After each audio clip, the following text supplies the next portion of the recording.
In April 2011, a moment of silence fell over the Saab factory in Trollhättan, Sweden. The assembly lines, once roaring with the heartbeat of innovation, came to a screeching halt. For decades, this factory had been more than just a place where cars were made.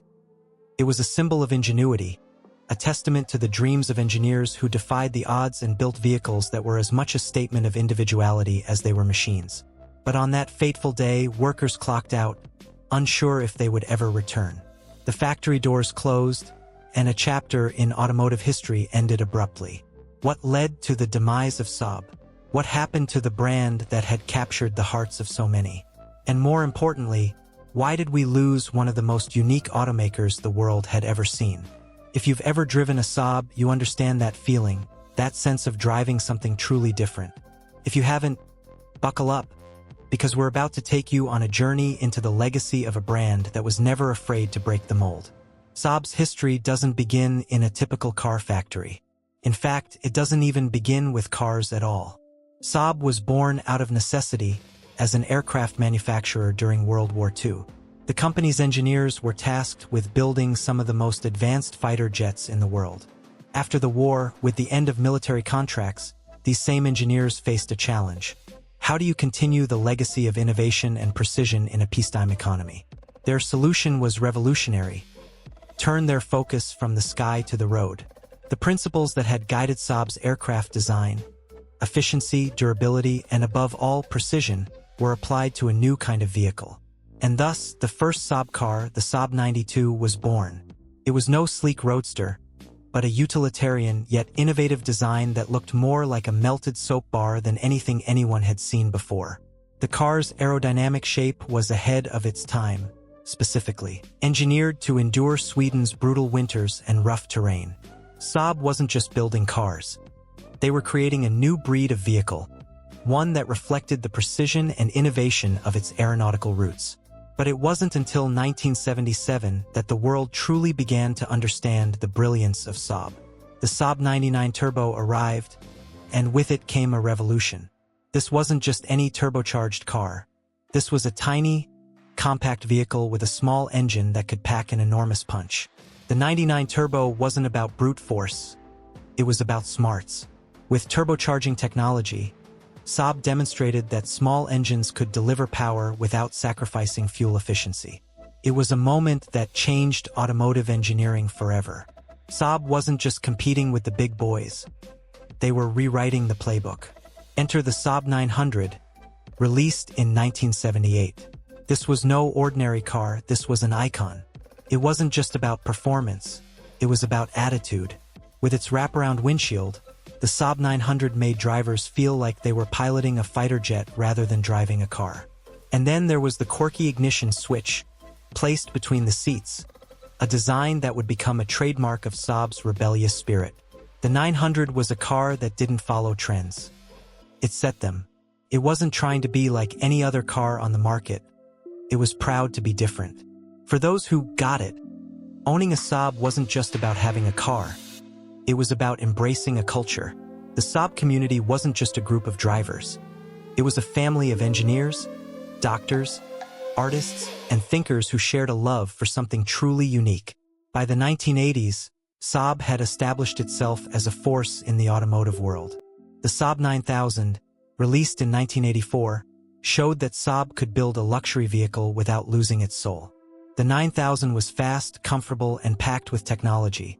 A car that appealed to those who wanted something sophisticated but still fundamentally Saab. This was a time of peak innovation for the brand, with cars that combined cutting-edge technology and practical design, all while maintaining that unmistakable Saab character. But then, something changed. General Motors, GM, entered the picture in 1989, buying 50% of Saab. By 2000, GM took full control. While Saab's loyal fans hoped GM's ownership would help the company grow, the corporate realities of a multinational company slowly began to erode the brand's distinctiveness. The first sign of trouble came in 1993 with the release of the NG 900. While still a competent car, it was built on the same platform as the Opel Vectra, and it felt like it. The unique characteristics that had made Saab stand out, the quirky designs, the focus on driver experience, the feeling that you were in something special began to fade. Yes, the car still had the signature ignition between the seats, but the soul of Saab was beginning to slip away. Then came the Saab 92X, a rebadged Subaru Impreza, and the 97X, a rebadged Chevrolet Trailblazer. For Saab loyalists, these cars were the final straw. These weren't cars built for the unique group of enthusiasts who had followed the brand for decades. They were just GM vehicles with a Saab logo slapped on them. Fans began to feel betrayed, and the essence of Saab was lost in a sea of corporate decisions. The quirky spirit that had made Saab famous was being replaced with bland, mass-market designs. As the 2000s wore on, Saab's identity continued to erode. The 9-3 and 9-5 sedans, while competent, no longer felt like Saab. They felt like generic sedans that could have been made by any manufacturer, trying too hard to appeal to the masses without staying true to what had made Saab so special. The fans who had once flocked to Saab for its ingenuity and individuality began to turn away, and with that, the brand's foundation began to crack. In 2008, the global financial crisis struck, hitting GM hard. The company, already struggling with its own financial woes, announced it could no longer afford to keep Saab alive. In 2009, after years of attempts to sell the brand off, GM finally pulled the plug.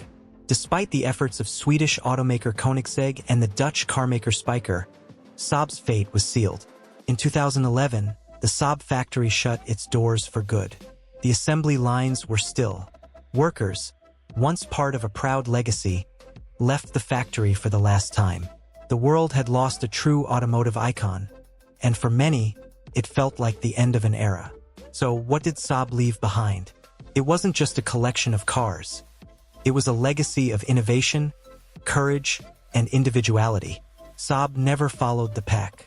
It was always the underdog, the brand that refused to be just another car manufacturer. Instead, it created vehicles for those who wanted something smarter, something more thoughtful. The turbocharged engines, the quirky designs, the unmistakable cockpit that made you feel like you were piloting a jet. Saab's innovations didn't just inspire. They became industry standards. Even now, if you see a Saab on the road, it's not just any car. It's a symbol of something that was different. It's a tribute to an automaker that never conformed to the norms. Saab didn't die because it stopped being loved.